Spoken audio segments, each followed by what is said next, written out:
ಎರಡನೇ ಪ್ರಶ್ನೆ, ಅನಾರೋಗ್ಯದಲ್ಲಿರುವಾಗ ಸಭೆಯನ್ನ ಬಿಡಬಹುದಾ? ನಮಗೆ ಆರಾಮಿಲ್ದಾಗ ಸಭೆ ಬಿಡಬಹುದಾ? ಗಮನಿಸಿ, ಈ ಪ್ರಶ್ನೆಗೆ ಆರಾಮಿಲ್ಲದೆ ಇರುವಾಗ ಎಲ್ಲಿಗೆ ನಾವು ಹೋಗ್ತೇವೆ? ಶರೀರಕ್ಕೆ ಆರಾಮಿಲ್ಲದೆ ಇರುವಾಗ ಎಲ್ಲಿಗೆ ನಾವು ಹೋಗ್ತೇವೆ? ಡಾಕ್ಟರ್ ಹತ್ರ, ಹೌದಲ್ವಾ? ಡಾಕ್ಟರ್ ಹತ್ರ ನಾವು ಹೋಗ್ತೇವೆ, ಡಾಕ್ಟರ್ಗೆ ಭೇಟಿ ಆಗ್ತೇವೆ, ಆತನೆಲ್ಲ ಉಪಚಾರ ಮಾಡ್ತಾನೆ, ತಿರುಗಿ ಮನೆಗೆ ಬರ್ತೇವೆ. ಮತ್ತೆ ಆರಾಮಿಲ್ದಾಗ ಡಾಕ್ಟರ್ ಹತ್ರ ಹೋಗ್ತೇವೆ, ಉಪಚಾರ ಮಾಡ್ತಾನೆ ಡಾಕ್ಟರ್, ಮತ್ತೆ ನಾವು ಬರ್ತೇವೆ. ಆದ್ರೆ ಒಂದು ಸಮಯ ಬರ್ತದೆ, ಅವಾಗ ಡಾಕ್ಟರ್ ಹತ್ರ ನಾವು ಹೋಗಲ್ಲ, ಡಾಕ್ಟರ್ ನಮ್ಮ ಹತ್ರ ಬರ್ತಾನೆ. ಯಾವ ಸಮಯ? ಎದ್ದು ನಡೆಯದೆ ಆಗದಿರುವ ಸಮಯದಲ್ಲಿ ಡಾಕ್ಟರ್ ನಮ್ಮ ಹತ್ರ ಬರ್ತಾನೆ. ಗಮನಿಸಿ, ನಮಗೆ ಆರೋಗ್ಯ ಸರಿ ಇಲ್ಲದಿರುವಾಗ, ನಮಗೆ ದೇವರ ಆಲಯಕ್ಕೆ ಹೋಗ್ಲಿಕ್ಕೆ ನಮ್ಮ ಶರೀರದಲ್ಲಿ ಶಕ್ತಿ ಬಲ ಇತ್ತಂದ್ರೆ ನಾವು ಹೋಗೋಣ. ಇಲ್ಲವಾದ್ರೆ ಆ ದಿನ ವಿಶ್ರಾಂತಿಯನ್ನ ತೆಗೆದುಕೊಳ್ಳೋಣ. ಆ ದಿನ ಕರ್ತನೆ ನಮ್ಮ ಬಳಿಗೆ ಬರ್ತಾನೆ. ಒಬ್ಬ ಹುಡುಗ ಪ್ರತಿದಿನಕ್ಕೆ ಆತನಿಗೆ ಅಭ್ಯಾಸ. ಏನು ಆತನಿಗೆ ಅಭ್ಯಾಸ ಅಂದ್ರೆ, ಆತನ ಮುಂಜಾನೆ ಎದ್ದ ತಕ್ಷಣ ದಿನ ಕೆಲಸಕ್ಕೆ ಹೋಗ್ತಾ ಇದ್ದ. ಕೆಲಸಕ್ಕೆ ಹೋಗುವಾಗ ಅವರ ಮನೆ ಸ್ವಲ್ಪ ದೂರದಲ್ಲಿ ಒಂದು ಸಭೆ ಇತ್ತಂತೆ. ಆ ಸಭೆಗೆ ಆತನೊಂದು ಅಭ್ಯಾಸ ಏನಂದ್ರೆ, ಎದ್ದ ತಕ್ಷಣ ರೆಡಿ ಆಗೋದು, ಬೇಗ ಓಡಿ ದೇವರಾಲಯಕ್ಕೆ ಹೋಗಿ ಆತನ ಹೇಳ್ತಾ ಇದ್ರಂತೆ, ಸ್ವಾಮಿ ನಾನು ಬಂದಿದ್ದೇನೆ ಅಂತ ಹೇಳೋದು, ಮತ್ತೆ ಹೋಗಿ ಕೆಲಸಕ್ಕೆ ಹೋಗೋದು, ಮತ್ತೆ ತಿರುಗಿ ದಿನ ಬರೋದು, ಮತ್ತೆ ದೇವರಾಲಯದಲ್ಲಿ ಕಾಲಿಡೋದು, ಸ್ವಾಮಿ ನಾನು ಬಂದಿದ್ದೇನೆ ಅಂತ ಹೇಳಿ ಮತ್ತೆ ಹೋಗುದು. ಹೀಗೆ ಪ್ರತಿದಿನ ಆತನು ಹೋಗ್ತಾ ಇದ್ರಂತೆ ದೇವಾಲಯಕ್ಕೆ. ಹಲ್ಲೆಲೂಯ. ನೋಡಿ, ಆತನ ದೇವರ ಮೇಲೆ ಎಷ್ಟು ಪ್ರೀತಿ ನೋಡ್ರಿ. ಪ್ರತಿದಿನ ಬರುವಾಗ ದೇವರಾಲಯದಲ್ಲಿ ಕಾಲಿಟ್ಟು ಬರೀ ಒಂದೇ ಶಬ್ದ ಹೇಳ್ತಾನೆ, ಸ್ವಾಮಿ ನಾನು ಬಂದಿದ್ದೇನೆ ಹೇಳಿ ಮತ್ತೆ ಕೆಲಸಕ್ಕೆ ಹೋಗ್ತಾ ಇದ್ದ. ಮತ್ತೆ ತಿರುಗಿ ದಿನ ಬರೋದು, ಹಾಗೆ ಮಾಡೋದು, ಹಾಗೆ ಹೋಗ್ತಾ ಇದ್ದ. ಆದ್ರೆ ಒಂದು ದಿನ ಆತನಿಗೆ ಆರೋಗ್ಯ ಇಲ್ಲದೆ ಆರಾಮ್ ತಪ್ಪಿತು. ಆ ಸಮಯದಲ್ಲಿ ಆಸ್ಪತ್ರೆಯಲ್ಲಿ ಬೆಡ್ಡಿನ ಮೇಲೆ ಆತನಿದ್ದಾನೆ. ಬೆಡ್ಡಿನ ಮೇದ್ದು ಕಣ್ಣೀರು ಸುರಿಸ್ತಾ ಇದ್ದಾನೆ, ಅಳ್ತಾ ಇದ್ದಾನೆ. ಅವಾಗ ಡಾಕ್ಟರ್ಗಳು, ನರ್ಸು ಎಲ್ಲರೂ ಬಂದು ಹೇಳ್ತಾ ಇದ್ದಾನೆ, ಅಳ್ಬೇಡಪ್ಪ, ಏನಾಗಲ್ಲ, ಎಲ್ಲ ಕಡಿಮೆ ಆಗುತ್ತೆ, ಎಲ್ಲ ನಿನಗೆ ಔಷಧ ಕೊಟ್ಟಿದ್ದೀವಿ, ಎಲ್ಲ ನಿಮಗೆ ಇದು ಮಾಡಿದೀವಿ ಅಂತ ಹೇಳುವಾಗ ಅವಾಗ ಇನ್ನೂ ಆತನ ಜಾಸ್ತಿ ಅಳ್ತಾ ಇದ್ದಾನೆ. ಅವಾಗ ಡಾಕ್ಟರ್ ಬಂದು ಕೇಳಿದ್ರು, ಇನ್ನೊಬ್ಬ ದೊಡ್ಡ ಡಾಕ್ಟರ್ ಬಂದು ಕೇಳಿದ್ರಂತೆ, ಯಾಕೆ ಈ ಈತನ ಅಳ್ತಾ ಇದ್ದಾನೆ? ನಾವು ಎಷ್ಟು ಹೇಳಿದ್ರೆ ಈತನಿಗೆ ಸಂತೈಸಲಿಕ್ಕೆ ಆಗ್ತಾ ಇಲ್ಲ, ಯಾಕೆ ಈತನ ಅಳ್ತಾ ಇದ್ದಾನೆ ಎಂಬುದಾಗಿ ಹೇಳುವಾಗ ಆ ಒಬ್ಬ ವ್ಯಕ್ತಿ ಹೇಳಿದ್ರಂತೆ, ಮಂಚದ ಮೇಲಿಂದ ಹೇಳಿದ್ರಂತೆ, ಸರ್ ನಾನು ಅಳ್ತಾ ಇರುವುದು ನನಗೆ ಆರಾಮಿಲ್ಲದ ಸಲುವಾಗಿ ಅಲ್ಲ, ನಾನು ಯಾಕೆ ಅಳ್ತಾ ಇದ್ದೇನೆ ಅಂದ್ರೆ, ಇವತ್ತು ನನ್ನ ದೇವರ ಆಲಯದಲ್ಲಿ ನಾನು ಕಾಲಿಟ್ಟಿಲ್ಲ. ಪ್ರತಿದಿನ ನನ್ನ ದೇವರ ಮುಂದೆ ಹೋಗಿ ನಾನು ಹೇಳಿ ಬರ್ತಾ ಇದೆ, ಹೇಳಿ ನನ್ನ ಕೆಲಸ ಕಾರ್ಯಕ್ಕೆ ನಾನು ಹೋಗ್ತಾ ಇದೆ. ಆದ್ರೆ ಇವತ್ತು ನನ್ನ ದೇವರ ಆಲಯಕ್ಕೆ ಕಾಲಿಟ್ಟು, ಸ್ವಾಮಿ ನಾನು ಬರ್ತೀನಿ ಎಂಬುದಾಗಿ ಹೇಳಲಿಲ್ಲ, ಇವತ್ತು ನಾನು ದೇವರ ಆಲಯಕ್ಕೆ ಹೋಗಿಲ್ಲಲ್ಲ, ಅಯ್ಯೋ ನಾನು ತಪ್ಪಿಸಿದನಲ್ಲ, ಯಾಕೆ ನಾನು ಹೋಗಲಿಲ್ಲ ಅಂತೇಳಿ ಅದಕ್ಕೆ ನಾನು ಕಣ್ಣೀರು ಸುರಿಸ್ತಾ ಇದ್ದೇನೆ ಅಂತ ಹೇಳಿ. ನೋಡ್ರಿ, ಆ ಕಣ್ಣೀರು ದೇವರಿಗಾಗಿರುವಂತ ಕಣ್ಣೀರು. ಆತನ ಅಳ್ತಾ ಇರುವುದನ್ನ ನೋಡಿ ಅವರು ಕೊಟ್ಟಂತ ಸಾಕ್ಷಿ, ಯೇಸು ಸ್ವಾಮಿ ಆತನ ಬೆಡ್ಡಿನ ಹತ್ರ ಬಂದ್ರಂತೆ. ಬಂದು, ಅಳಬೇಡ, ಇವತ್ತು ನೀನ್ ನನ್ನ ಬಳಿಗೆ ಬರ್ಲಿಕ್ಕೆ ಆಗ್ಲಿಲ್ಲ, ನಾನೇ ನಿನ್ನ ಬಳಿಗೆ ಬಂದಿದ್ದೇನೆ. ಹಲ್ಲೆಲೂಯಾ. ಕೆಲವು ಸಂದರ್ಭಗಳಲ್ಲಿ ನಾವು ದೇವರ ಹತ್ರ ಹೋಗ್ಲಿಕ್ಕೆ ಆಗದೇ ಇರುವಂತ ಪರಿಸ್ಥಿತಿಯಲ್ಲಿ ದೇವರೇ ನಮ್ಮ ಹತ್ತಿರ ಬರುವವನಾಗಿದ್ದಾನೆ. 2 ಅರಸುಗಳು 25ನೇ ವಚನದಲ್ಲಿ ಯೆಶಾಯನು ಬಂದು ಹಿಜ್ಕೀಯನಿಗೆ ಪ್ರವಾದನೆ ಮಾಡ್ತಾನೆ, ಹಿಜ್ಕೀಯನೇ, ನೀನು ಮರಣಕರದ ರೋಗದಲ್ಲಿ ನೀನು ಬಿದ್ದಿದೀಯಾ, ನೀನು ಉಳಿಯುವ ಆಗಿಲ್ಲ, ನೀನು ಸಾಯ್ತೀಯಾ. ದೇವರ ಸೇವಕರು ಬಂದು ಹೇಳ್ತಾ ಇದ್ದಾನೆ, ನೀನು ಉಳಿಯಲ್ಲ, ನೀನು ಸಾಯ್ತೀಯಾ, ನಿನ್ನ ಮನೆಗೆ ಏನೇನು ರೆಡಿ ಮಾಡ್ಕೋಬೇಕು ಎಲ್ಲವನ್ನ ರೆಡಿ ಮಾಡ್ಕೋ ಎಂಬುದಾಗಿ ಆ ಪ್ರವಾದಿ ಹೇಳುವಾಗ ಹಿಜ್ಕೀಯನು, ಬೈಬಲ್ ಸ್ಪಷ್ಟವಾಗಿ ಹೇಳ್ತದೆ, ದೇವರ ಕಡೆ ಮುಖವನ್ನ ತಿರುಗಿಸಿ, ದೇವರ ಕಡೆ ಮುಖವನ್ನೆತ್ತಿ, ದೇವರೇ ನನ್ನನ್ನು ಬದುಕಿಸು, ದೇವರೇ ನನ್ನ ಗುಣ ಮಾಡು, ದೇವರೇ ನನ್ನ ಸ್ವಸ್ಥತೆ ಮಾಡು ಎಂಬುದಾಗಿ ಹಿಜ್ಕೀಯನು ದೇವರ ಕಡೆ ಮುಖ ಎತ್ತಿ, ದೇವರ ಕಡೆ ಕಣ್ಣೀರು ಎತ್ತಿ ಪ್ರಾರ್ಥಿಸ್ತಾ ಇದ್ದೇನೆ. ದೇವರೇ, ನಾನು ನಿನಗೆ ನಂಬಿಗಸ್ತನಾಗಿ ನಡ್ಕೊಂಡಿದ್ದೇನೆ, ದೇವರೇ ನಾನು ನಿನ್ನ ಸನ್ನಿಧಿಯಲ್ಲಿ ಯಥಾರ್ಥವಾಗಿ ನಡೆದುಕೊಂಡಿದ್ದೇನೆ, ಸ್ವಾಮಿ ನನ್ನ ನಡ್ಕೊಡ ರೀತಿ ನೋಡಪ್ಪ, ನನ್ನ ಆತ್ಮಿಕತೆಯನ್ನು ನೋಡು ದೇವರೇ, ನನ್ನನ್ನು ನೋಡಿ ಕರ್ತನೆ, ನನ್ನನ್ನು ಕರುಣಿಸು ದೇವರೆಂಬುದಾಗಿ ಕಣ್ಣೀರು ಸುರಿಸುತ್ತಾ ದೇವರನ್ನ ಪ್ರಾರ್ಥನೆ ಮಾಡಿದನಂತೆ. ಬೈಬಲ್ ಹೇಳ್ತದೆ, ಆತನು ಅತ್ತನು, ದೇವರ ಸನ್ನಿಧಾನದಲ್ಲಿ ಅತ್ತು ಪ್ರಾರ್ಥನೆ ಮಾಡಿದನಂತೆ ಹಿಜ್ಕೀಯನು. ದೇವರ ಸೇವಕ ಬಂದು ಏನ್ ಹೇಳ್ದ? ಉಳಿಯುವಾಗಿಲ್ಲ, ನೀನು ಸಾಯ್ತೀಯ, ಅದಕ್ಕೆ ಮನೆಯಲ್ಲಿ ಏನೇನು ವ್ಯವಸ್ಥೆ ಮಾಡ್ಕೋಬೇಕು, ಯಾರಿಗೆ ಏನ್ ರೆಡಿ ಮಾಡ್ಬೇಕು ಅದನ್ನ ಮಾಡ್ಕೋ. ಅದೇ ಸಮಯದಲ್ಲಿ ಹಿಜ್ಕೀಯನು ದೇವರ ಕಡೆ ಮುಖ ತಿರುಗಿಸಿ ದೇವರ ಹತ್ರ ಪ್ರಾರ್ಥನೆ ಮಾಡುವಾಗ ಇನ್ನೂ ಆ ದೇವರ ಸೇವಕನು ಹೇಳಿ ಬಾಗಿಲನ್ನು ಕೂಡ ದಾಟಿಲ್ಲ.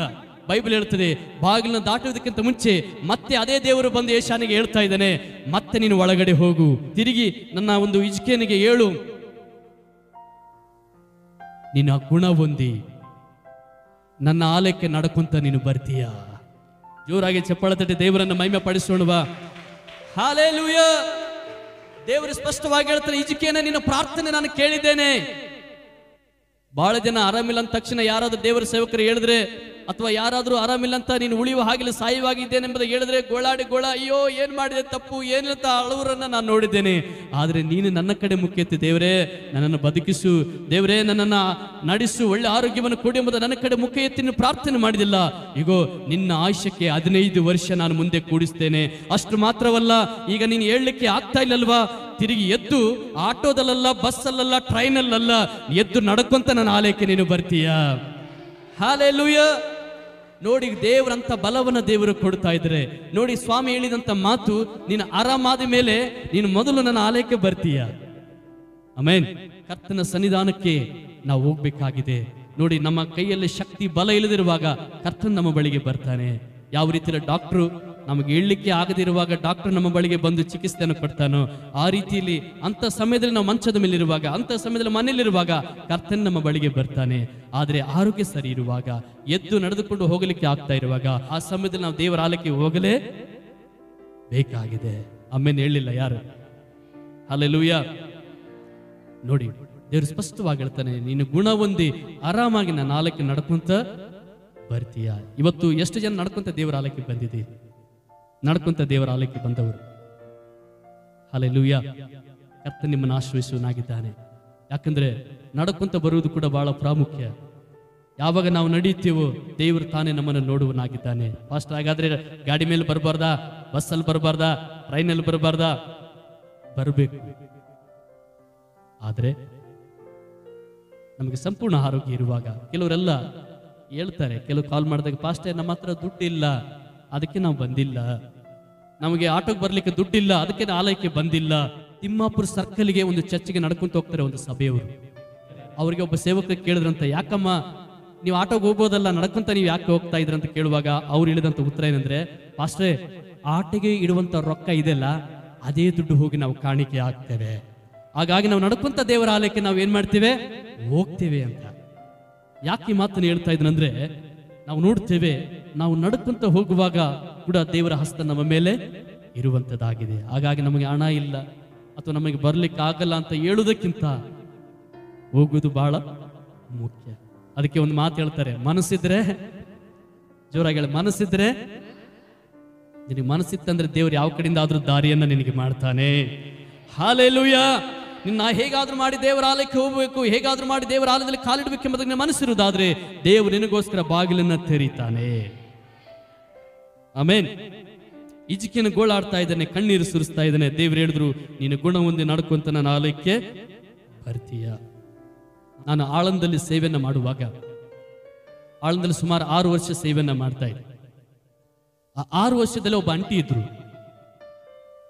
ಅಂಟಿಗೆ ಪ್ರತಿ ಸಾರಿ ಅವ್ರು ಹೇಳ್ತಾ ಇದ್ರು, ಪ್ರತಿ ವಾರ ಮನೆಗೆ ಪ್ರೇಯರ್ ಕರಿತಾ ಇದ್ರು, ಪ್ರತಿ ವಾರ ಹೋಗ್ತಾ ಇದ್ದೀವಿ, ಪ್ರತಿ ಭಾನುವಾರ ಮನೆಗೆ ಬರ್ರಿ ಪ್ರಾರ್ಥನೆ ಮಾಡ್ರಿ ಅಂತ ಹೇಳುವಾಗ ಮನೆಗೆ ಹೋಗಿ ಪ್ರಾರ್ಥನೆ ಮಾಡ್ತಾ ಇದ್ವಿ. ನಾನು ಹೇಳ್ತಾ ಇದ್ದೆ, ಅಮ್ಮ ನೀನು ಭಾನುವಾರ ಸಭೆಗೆ ಬರಬೇಕು, ಸಭೆಗೆ ಆರಾಧನೆಗೆ ಬರ್ಬೇಕಂತ ಹೇಳುವಾಗ ಅವ್ರು ಹೇಳ್ತಾ ಇದ್ರು, ಏನ್ ಮಾಡ್ಬೇಕು ಪಾಸ್ಟೇ, ಮೊಣಕಾಲು ನೋವು, ನನಗೆ ಏನಿದೆ, ನನಗೆ ಮೊಣಕಾಲು ನೋವಿರುವುದರಿಂದ ನನ್ನ ಆಲಯಕ್ಕೆ ಬರ್ಲಿಕ್ಕೆ ಆಗ್ತಾ ಇಲ್ಲ. ಆವಾಗ ನಾವು ಅನ್ಕೊಂಡಿದ್ವಿ, ಪಾಪ ಬರ್ಲಿಕ್ಕೆ ಆಗ್ತಾ ಇಲ್ಲ, ಸರಿ ನಾವೇ ಹೋಗಿ ಪ್ರೇಯರ್ ಮಾಡೋಣ ಅಂತೇಳಿ ಅವ್ರು ಕರೆದಾಗೆಲ್ಲ ಹೋಗಿ ಪ್ರೇಯರ್ ಮಾಡಿ ಬರ್ತಾ ಇದೀವಿ. ಆದ್ರೆ 3 ಸಾರಿ ನೋಡಿದೆ, ಅವರೇ ಬ್ಯಾಗನ್ನು ತೆಗೆದುಕೊಂಡು, ಅವರೇ ಬ್ಯಾಗನ್ನು ಕೈ ಹಿಡಿದುಕೊಂಡು ಇಡೀ ಮಾರ್ಕೆಟ್ ಎಲ್ಲ ತಿರುಗಾಡಿ ಬಜಾರ್ ಮಾಡ್ತಾ ಇದ್ದಾರೆ. ಆ ಮಾರ್ಕೆಟ್ಗೆ ಹೋಗ್ಬೇಕಂದ್ರೆ ನಮ್ಮ ಚರ್ಚಿನ ಮುಂದೆ ದಾರಿ ಇದೆ, ಅದೇ ದಾರಿಯಲ್ಲೇ ಮಾರ್ಕೆಟ್ಗೆ ಹೋಗ್ಬೇಕು. ಅವಾಗ ಪತ್ರ ಶೆಡ್ ಇತ್ತು, ಪತ್ರ ಶೆಡ್ಡಲ್ಲಿ ಆರಾಧನೆ ನಡೆಸ್ತಾ ಇದ್ವು. ಮಾರ್ಕೆಟ್ ಹೋಗ್ಬೇಕಾದ್ರೆ ನಮ್ಮ ಶೆಡ್ನಿಂದಲೇ ಹೋಗ್ಬೇಕು ದಾರಿ, ಚರ್ಚ್ ಬಾಗಿಲಿಂದ ಹೋಗ್ಬೇಕು ದಾರಿ. ಆ ಬಾಗಿಲನ್ನು ದಾಟಿ ಹೋಗಿ ಮಾರ್ಕೆಟ್ ಅಲ್ಲಿ ಹೋಗಿ ಎಲ್ಲ ತರಕಾರಿಯನ್ನ ಮಾಡಿ ಒತ್ಕೊಂಡು ಬರ್ತಾ ಇರುವಾಗ 3 ಸಾರಿ ನೋಡಿದೀವಿ. ಅವಾಗ ಪಾಸ್ಟರ್ ಬಗ್ಗೆ ಹೇಳಿದೆ, ನೋಡು ಆಲಯಕ್ಕೆ ಬರ್ಲಿಕ್ಕೆ ಅವ್ರು ಆಗ್ತಾ ಇಲ್ಲ, ಈಗ ನೋಡಿ ಇಷ್ಟು ವಜಿ ಒತ್ಕೊಂಡು ಮನೆಗೆ ಹೋಗ್ತಾ ಇದ್ದಾರೆ, ಮತ್ತೆ ಆಟೋಗೆ ಹೋಗ್ತಾ ಇಲ್ಲ, ಅವರು ಆ ಮಾರ್ಕೆಟ್ ಇಂದ ಮನೆಗೆ ನಡ್ಕೊಂತ ಹೋಗ್ತಾ ಇದ್ದಾರೆ. ಗಮನಿಸಿ, ಮನಸ್ಸಿದ್ದರೆ ಹೇಳಿ, ಮನಸ್ಸಿದ್ದರೆ ದೇವರನ್ನ ಸನ್ಮಾನಿಸಿದ್ರೆ, ದೇವರ ವಾಕ್ಯವನ್ನು ಸನ್ಮಾನಿಸಿದ್ರೆ ದೇವರು ನಮ್ಮನ್ನ ಸನ್ಮಾನಿಸುತ್ತಾರೆ.